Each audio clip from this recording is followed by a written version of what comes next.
तो हेलो बच्चों, कैसे हो आप लोग? तो कक्षा 7 के गणित विषय में हम लोग फिर से आ गए अपने टॉपिक पर, लीनियर इक्वेशन या फिर रैखिक समीकरण। इसमें की काफी वीडियोस बन चुकी हैं जिनके लिंक डिस्क्रिप्शन में आपको मिल जाएंगे। और अब यहाँ पर देखिए, जो वर्ड प्रॉब्लम होती हैं, जो इबारती प्रश्न होते हैं, उनको हम लोग देखेंगे। तो अभी छोटे छोटे बहुविकल्पी प्रश्न है ये, आइए हम लोग इनसे समझते हैं कि कैसे जो है जो वर्ड प्रॉब्लम होती है रैखिक समीकरण की वो कैसे हल की जाती है। क्योंकि इसमें कोई समीकरण आपको दिया नहीं रहेगा, समीकरण आपको बनाना रहेगा। समीकरण आपको क्या करना होगा? बनाना होगा। पहले समीकरण बनाओगे कथन को पढ़ के, जो कथन दिया है, जो वाक्य लिखा रहेगा उसको पढ़ करके पहले समीकरण बनाओगे।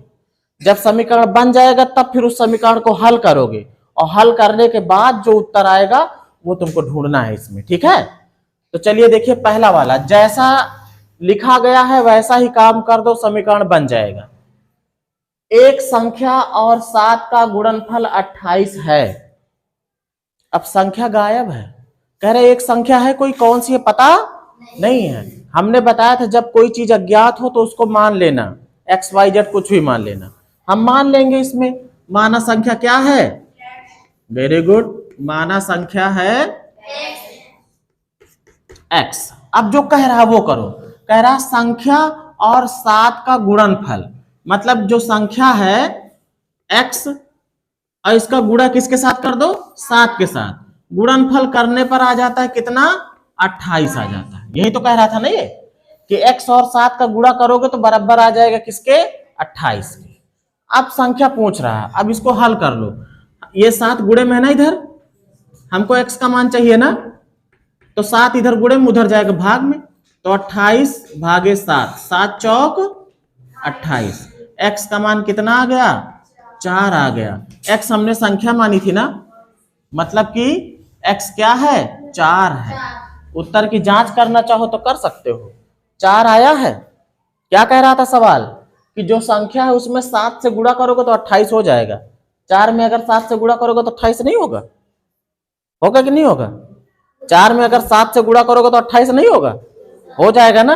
इसका मतलब उत्तर हमारा बिल्कुल सही है। अब उसी तरीके का यहां सवाल देखो, एक संख्या है, कोई पता नहीं कौन सी है, मान लो माना संख्या का क्या है?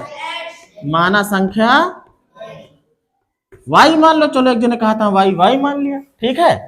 अब क्या कह रहा? संख्या को 5 से भाग देने पर, जो संख्या है ये y, इसको क्या करो? 5 से बटे में 5 लगा दिया ना, और कह रहा भाग देने पर भागफल जो आता है वो कितना आता है?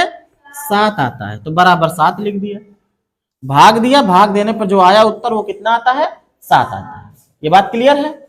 अब ये एक समीकरण बन गया है। इसको हल करने का मतलब यह है कि जो भी इसमें चर है उसका मान निकाल लो। तो जो इसके साथ में इधर भाग में है उधर भेजेंगे तो किस में चला जाएगा? गुणे में चला जाएगा, चला जाएगा ना। तो यहां देखो कि y बराबर क्या हो जाएगी? ये 5 इधर भाग में उधर जाएगा गुणे में, मतलब 7 के साथ गुणे में चला गया 5, तो y का मान कितना आ गया? 7 पचे 35। कौन सा विकल्प सही है? सी वाला। अब इसको देखो, इसमें थोड़ा सा कॉन्सेप्ट है बेटा। यदि एक विषम संख्या ये है, कह रहा कि ये एक विषम संख्या है। आपको मैं याद दिला दूं सम संख्या और विषम संख्या कैसे आती हैं। जैसे अगर मैं गिनती लिखूं 1 2 3 4 5 6 7, इतनी तक ही लिख रहा हूं, ठीक है। पहली क्या है? विषम है ना, पहली क्या है? विषम, ऑड है ना। फिर ये दूसरी क्या है? ये सम है, 2 सम है ना। फिर तीसरी क्या आई? विषम आई। फिर चौथी क्या है? सम है। फिर 5 विषम है। अब इसमें देखो एक राज छिपा है।